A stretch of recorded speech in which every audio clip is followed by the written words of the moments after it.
Welcome to 8-Limb Life, a podcast on living the 8 limbs of yoga, one step at a time.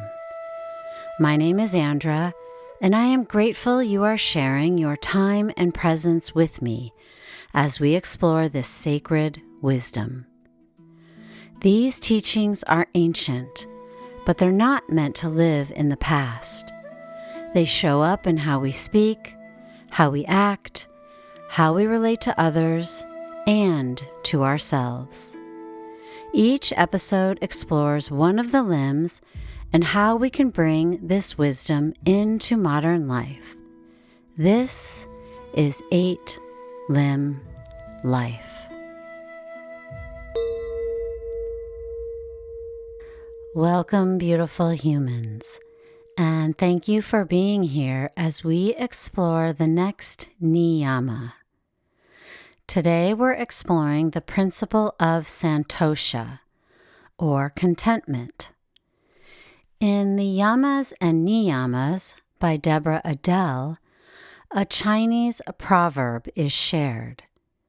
It is profound in its simplicity. It says, people in the West are always getting ready to live. When we are little, we can't wait to get big. When we are big, we can't wait to get out of the house. Then we can't wait to get through college and get a job. Then we can't wait for our vacations. And finally, we can't wait for retirement. As the Chinese proverb states, we never really live. We just get ready to live. This is where the principle of Santosha enters. We choose to live inside of what we do have, instead of always getting ready for the next thing, the next trip, the next meal, the next project. Santosha invites us to be with what we already have, instead of constantly grasping for what we don't. It doesn't mean we don't make plans. It does mean we find gratitude for the gifts we've been given and find contentment within the moment life has presented to us, just as it is. After hearing this proverb, it can be tempting to think that contentment equals settling. That if we become content, we might stop growing or dreaming, or we might stop creating. But Santosha asks something much more subtle of us. It asks, can I be here fully while life unfolds? Can I appreciate this season of my life? Can I notice all that I do have, rather than constantly wishing for all that I don't?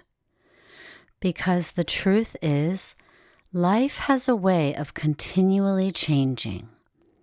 There is always another milestone ahead, another goal, another chapter waiting to begin. If our peace depends on arriving somewhere else, peace remains forever just out of reach. The yogic teachings remind us that Santosha is not found in perfect circumstances. It is cultivated, maybe through yoga or meditation or reflection, maybe through any form of life in which you are truly present. It could be swinging a golf club, or driving a car, or even taking a small sip of water. There is a Zen story that beautifully illustrates the principle of Santosha. In it, a student asks his teacher, "What did you do before you became enlightened?" The teacher replied, "I chopped wood and carried water." The student asked, And what do you do now that you are enlightened?" The teacher smiled and said, "I chop wood and carry water." It seems as though nothing changed, but in truth, everything changed. Before awakening, before enlightenment, the teacher may have chopped wood while wishing he were somewhere else, or carried water while thinking about what came next. After awakening, chopping wood was simply chopping wood. Carrying water was simply carrying water. Ordinary life itself became enough. Perhaps this is one of the greatest invitations of Santosha, not to wait for extraordinary moments, but to become intimate with ordinary ones, to taste our tea while drinking it, to notice the way the morning light enters the room, to hear the laughter of someone we love and recognize that this moment, this simple, fleeting moment, is a beautiful expression of life itself. Santosha doesn't ask us to deny difficulty. Some seasons are genuinely hard. Sometimes grief arises. Illness comes. Contentment is not pretending these experiences don't exist. Rather, Santosha asks whether even amidst challenge, there might still be something here to receive. A breath, a kind friend, the sound of birds singing outside the window, a small moment of beauty. Imagine someone beginning a new job. They've worked hard to arrive there, and for the first few weeks, they feel excited and grateful. There is a sense of possibility. They are learning new things, meeting new people, and feeling proud of all the effort that brought them to this moment. But before long, the mind begins doing what minds often do. It starts asking questions. When will I be promoted? Should I already know more than I do? Am I falling behind? Maybe I should be somewhere else. Is this even the right job for me? Perhaps they begin comparing themselves to coworkers who seem more confident or more accomplished. The job that once felt like an answered prayer slowly becomes simply another stepping stone towards some future destination. None of these thoughts are wrong. Growth is natural. Ambition can be healthy. It is human to want to learn, improve, and move forward. But Santosha invites a pause. Can we also appreciate where we are right now? Can we remember what it felt like when we first received the offer? Can we notice the people, the opportunities, and the experiences that this chapter of our lives is already providing? Can we allow ourselves to inhabit this season fully, rather than immediately rushing toward the next one? Because this chapter of our lives, however imperfect, is not merely preparation for another life. It is our life. And perhaps contentment arises when we stop asking, what comes next, long enough to ask, what is here now? There is a well-known piece of wisdom from the poet Mary Oliver. She was once asked about her creative process, and her response was wonderfully simple. Pay attention, be astonished, tell about it. At first, these words seem to be about writing poetry, but they may also offer us a pathway to Santosha. So much of our discontent comes from living somewhere other than where we are. We replay yesterday's conversations, anticipate tomorrow's problems, or measure our lives against some imagined ideal. In doing so, we miss the quiet beauty of the life as it unfolds around us. First, she said, pay attention.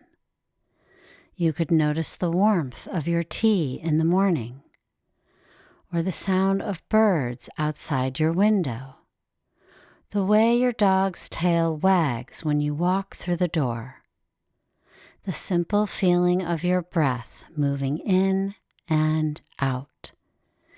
Santosha begins with the simple act of noticing.